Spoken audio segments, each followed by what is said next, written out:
Okay, now let's assume you know what you're doing in general. You have repotted trees successfully. You know how to style some piece of materials. You have a vague clue of what you have to look for. You have permission. Okay, then you just go and collect. No, you have to know when the plant is ready. And it depends on the plant species, it depends on the climate, on the subclimate, and of the weather at this year. So you really have to learn how that is done. And they will tell you when to repot a tree. You repot a tree when the buds are just coming out.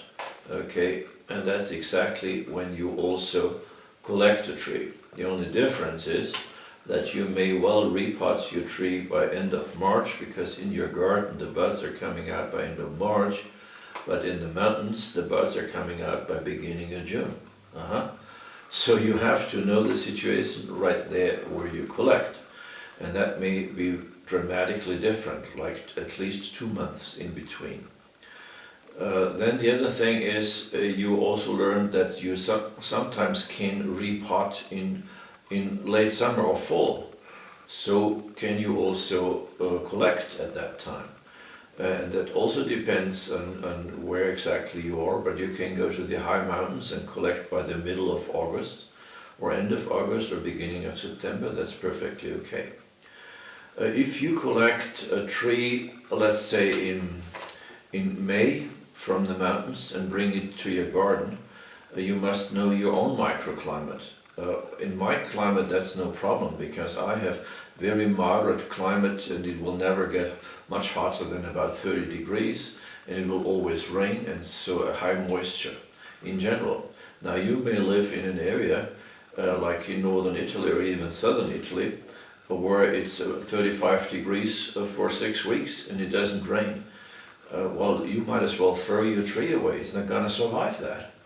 So if you are in that position, you better collect in fall, because then over winter the tree can grow and grow roots and hopefully then survive the next summer. So you must give this a lot of thinking. The best thing is you go to someone who is close to you, lives in the same climate, and see what he does. Maybe he will share his secrets with you. He will probably not show you his first or second best area where he collects, but he will probably show you the third best, which he thinks he has already emptied, but there will still be some trees for you. This is a good start, and then you learn what you do, and then you can find trees for yourself. You go to the mountains, to the forest, and you just open your eyes. There's many opportunities. Like you look for a pattern. What does that mean? Well, you go to, for example, you go for a walk in the forest, and there's normal trees and a lot of normal material that you would not want to collect anyway. And all of a sudden, the material gets very nice. There's a lot of these deer-bitten trees, like some animal eats the branches and they get very short and very compact, and then you find that there is a feeding station for deer. So you have learned something.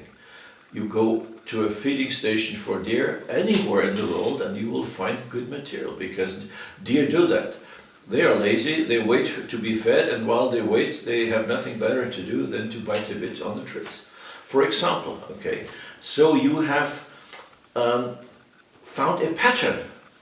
Another pattern would be whenever you see some river coming down with a lot of gravel, a lot of stones, then you walk up in these stones, and between these stones you always find little gnarled trees.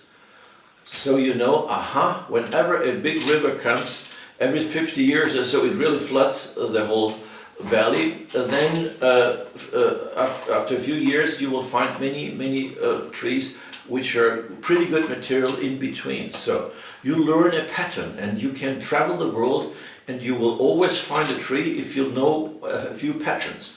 So people think, oh, there are some experts who have all these wonderful trees and they find them. So if they only told me where to find them.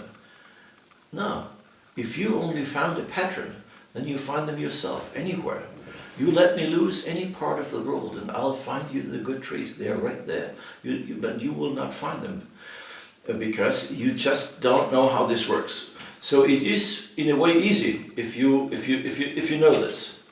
So do some thinking and always think, why in the world does the material get to a situation where it is good for us, being gnarly, being old, being very small, having a lot of dead wood? Well, the forces of nature, oh man, machines run over it. In some nurseries, there are some corners where they always run over some trees.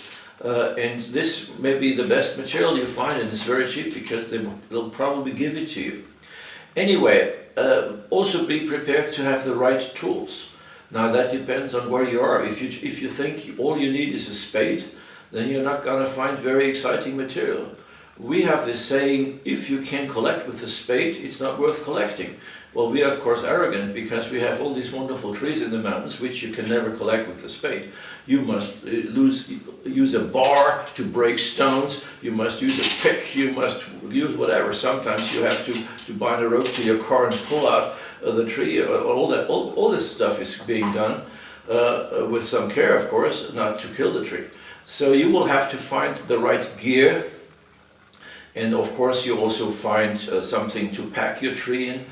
Some plastic bag for smaller trees is okay, or maybe some burlap, some cloth. Please bind it firmly so that you're not shaking too much and you come home with all the soil off. Usually the tree dies after that.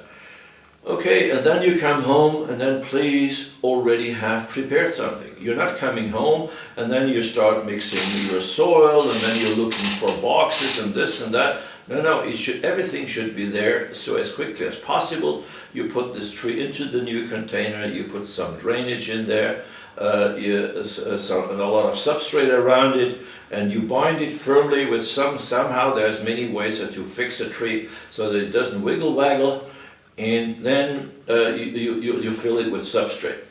And then you don't do what the book tells you. The book tells you to cut back to balance the tree. This is misinformation, especially for conifers. It's wrong.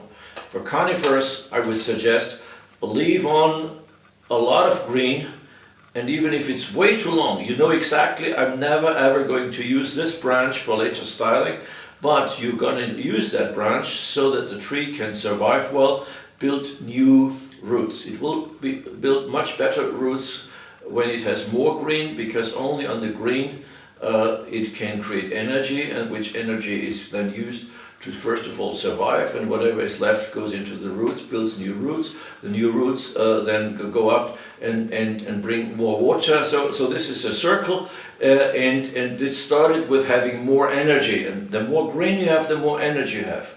Problem, the more green you have, the more dehydration you also have, meaning that the water will evaporate and the roots are not working, so they cannot bring all this water up. Oh God, what do we do? Well, maybe do cut off a bit, but not too much, and maybe put something around like some bag, or mist the tree with water every 2 hours or so, or put it in a greenhouse with a misting system and all sort of stuff like that. Anyway, so the aftercare is very, very important. Most trees collapse because the aftercare is lousy. Especially in summer, you have this big problem that the trees that you collected in spring are getting too hot. They are dehydrating and you cannot water them enough because the roots are lousy. There you know that it's very important to have very well draining substrate, because you really water the whole tree, you flush it. If there's a lot of soil from your original habitat in there, you're creating a swamp and your tree may drown. So all sorts of problems you have, but with some thinking you can overcome them, and with some luck. So the best thing is to not start with conifers, because they are a bit more complicated, or a lot more complicated than deciduous trees. Not all, but most deciduous trees are much, much easier. With a deciduous tree you can cut off a lot more roots, you can actually bring home the tree with only 1/3 of its original roots. You can then cut even more roots to put it in a container, and there are some trees which even can survive with almost no roots, like an olive, for example. And then you can cut back the top because the new buds will come and it will grow. So this is much easier than with conifers. So you always start with deciduous trees and learn how to keep these survive and to style them, and later on then you turn to conifers. Okay, I wish you good luck.